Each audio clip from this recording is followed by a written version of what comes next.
I'm Yuto, and today on Sudachi I'm going to show you how to make a delicious 10-minute ramen broth that tastes and looks like tonkotsu without the hours of simmering pork bones.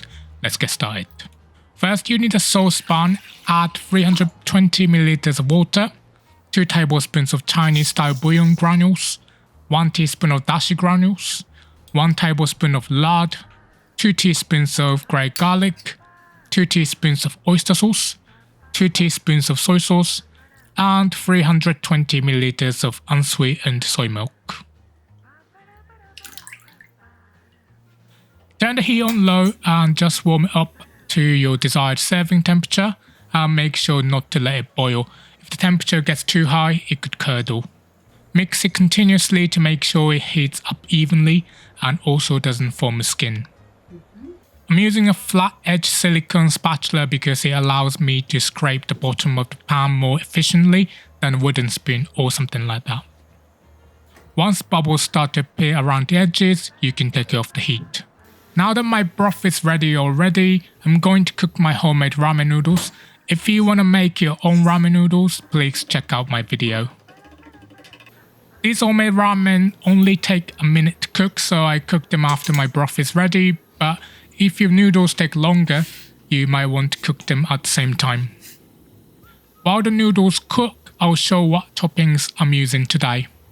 Here I have classic pork chashu, menma, which is fermented bamboo shoots, shredded wood ear mushrooms, chopped green onions, marinated boiled eggs, nori, brown sesame seeds, and benishoga, which is a pink pickled ginger that adds a refreshing taste to this rich dish.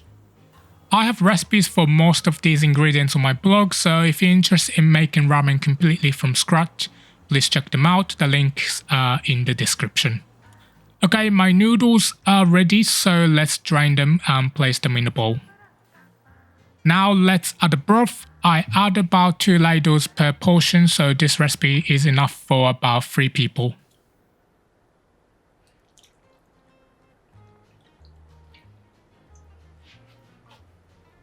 Finally, we'll add the toppings. I just want to say I'm not pretending this is an authentic tonkotsu ramen broth, but real tonkotsu is made with pork bones and takes hours of simmering. This recipe is perfect for people who want a flavor like tonkotsu ramen without the wait. Anyway, that's it. Cheap tonkotsu ramen ready in 10 minutes or maybe less. And great news, I've launched a free mobile app that makes following along with my recipes even easier. It's the perfect kitchen companion after watching my videos. You can access step-by-step instructions right on your phone while you cook. The download link is in the description below. Thanks so much for watching. If you want to learn more about this dish, check out my blog, the link is on the screen. And if you're interested in more ramen videos, check out the playlist on the screen too. Hope to see you in the next video. Bye.